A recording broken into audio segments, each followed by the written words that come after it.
Okay, आगे का ING आप लगा लेना। अगर ये किसी भी सपोर्ट रेजिस्टेंस या फिर किसी डिटेस्टिंग ऑर्डर ब्लॉक, एफवीजी की रिजेक्शन ब्लॉक, मिटिगेशन ब्लॉक और आपका ब्रेकर ब्लॉक किसी पे भी हो दुनिया के, अगर ये एनगल्फिंग कर नहीं पाई ना,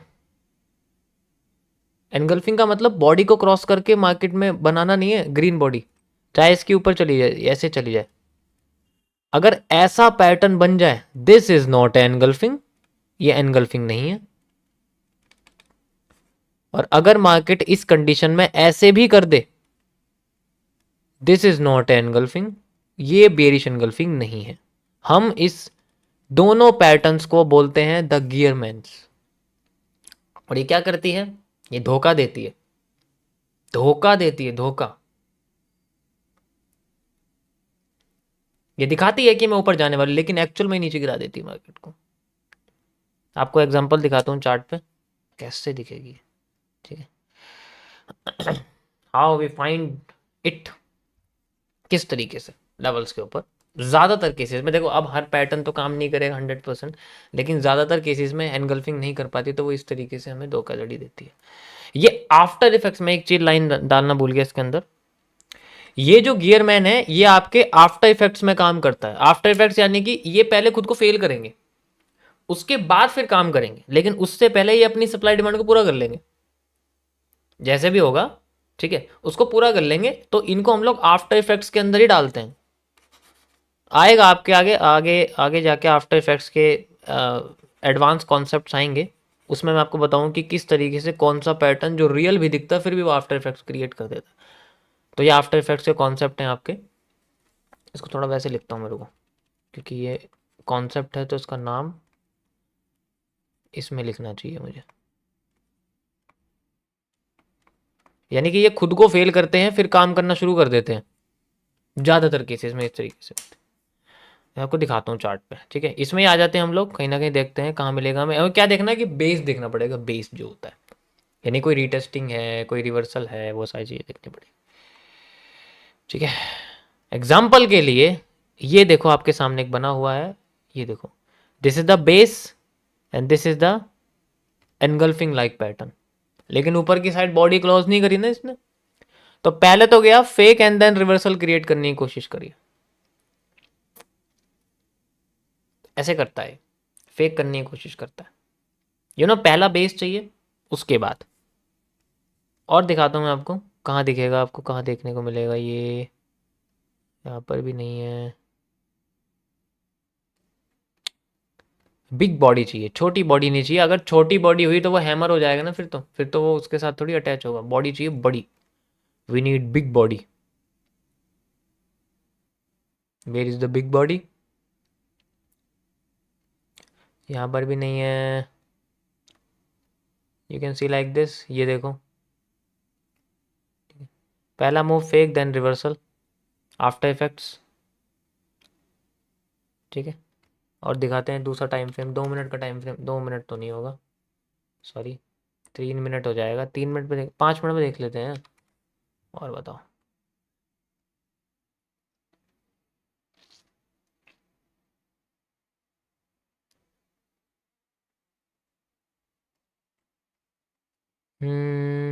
अभी सप्लाई डिमांड मेजर नहीं कर रहा ना, इस वजह से।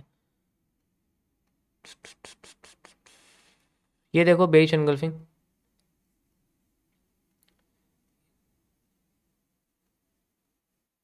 ठीक है। वैसे तो इन्वर्स है बट कंसिडर कर सकते हैं हम लोग। ये देख सकते हो आप, ये देखो, ये तो बिल्कुल बेरिश ही है, लेकिन इसने इसकी बॉडी को नीचे से क्लोज नहीं करा, तो पहले खुद को फेक कर दिया देन फिर रिवर्स कर दिया। तो आफ्टर इफेक्ट्स में कैसे, यहाँ पर इसने खुद को फेल कर दिया फिर दोबारा से वही बेरिश एनगल्फिंग बन जाता। आफ्टर इफेक्ट्स में ज़्यादातर ऐसा है, ठीक है। हर जगह नहीं दिखेंगे आपको ये, क्योंकि ये बहुत कम बनते हैं, ये आसानी से हर जगह बनता नहीं है, ये रेयर पैटर्न्स में आते हैं। जैसे मैं आपसे बोलूँ रियल, आपको जो डोजी है वो कहाँ देखने को मिलेगी, ना के बराबर, बहुत कम, ऐसी उनमें आते हैं, ठीक है। समझ आया। तो ये ऐसा नहीं है कि हर जगह देखने को मिलेंगे, बहुत कम होते हैं, क्योंकि हमें बेसिकली क्या दिखना है, हमें देखना है अपने जो है लेवल्स, जैसे कि अपने रिवर्सल एरियाज, अपने रिटेस्टिंग एरिया में उन पे फोकस करना पड़ता है, और ये जो है हर जगह आते नहीं है। बट जहाँ भी आते हैं इस चीज़ का हमें ध्यान रखना पड़ेगा कि ऐसे आते हैं तो इग्नोर करना पड़ेगा। इग्नोर, जस्ट इग्नोर, और कुछ नहीं। ठीक है, तो इसको बोलते हैं, मैं इसको मैं गियरमैन बोलता हूँ, क्योंकि ये मेरे लिए तो मैं आफ्टर इफेक्ट्स के बेसिस पे समझता हूँ, क्योंकि ये भी खुद को फेल करता फिर काम करने की कोशिश करता है, खुद को फेल करता फिर काम करने की कोशिश करता। बट कभी भी इसको एनगल्फिंग नहीं समझनी, बेरिश भी नहीं, बुलिश भी नहीं। It just a fake pattern of bullish and bearish engulfing, और कुछ नहीं है। तो ये थे गाइज आपके एडवांस के कॉन्सेप्ट थोड़े से। आई होप थोड़ा समझ में आया होगा आप लोगों को। आया नहीं आया?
एक बार कम से कम 100 कैंडल को फाइंड आउट करना, फिर आपको पता लगेगा।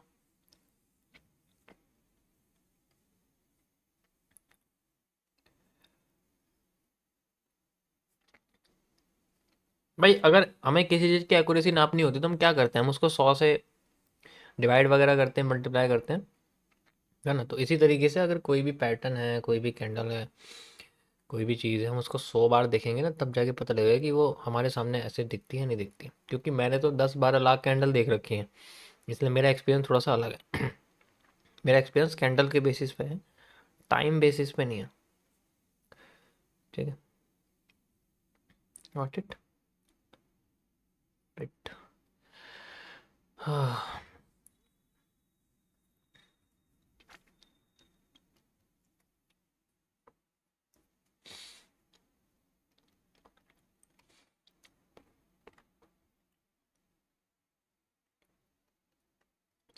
तो नॉन एक्ट डब्ल्यू का कमाल देखा आप लोगों ने? This is called the non act W, one of the most powerful CCPs में आता है ये। We grab it then we have it.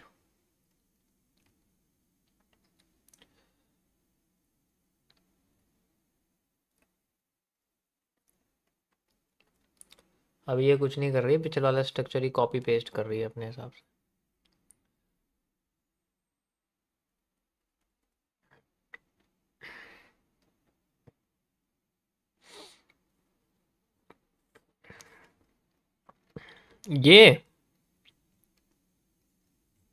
ये गियरमैन नहीं है, देखो इसने एनगल्फ कर दिया ना भाई। ये देखो ना भाई, एनगल्फ कर दिया यार इसने। गियरमैन कैसे? एनगल्फ कैसे? एनगल्फ कर दिया ना, ये है गियरमैन। तो ये रहा, इसने नीचे का एरिया जो है ये एनगल्फ नहीं करा इसको, ध्यान से अगर आप देखोगे, ये देखो नहीं करा ना, ये थोड़ा सा हिस्सा रह गया। बेरिश एनगल्फिंग बनाई, बट क्या करा, अपने आप को नीचे एनगल्फ नहीं करा, तो अगली घंटे में रिवर्स कर गई। यही तो मैं समझाना चाह रहा हूँ आपको, ये बहुत रेयर पैटर्न्स होते हैं, आसानी से आते नहीं हैं। तो बॉडी इनकी बड़ी होनी चाहिए, नहीं कि छोटी बॉडी है। मैं छोटी बॉडी होगी तो फायदा ही क्या होगा फिर? बॉडी बड़ी एनगल्फिंग, यानी कि मारो बोजू जैसी दिखनी तो चाहिए। ठीक है, वैसे तो ये सेंटर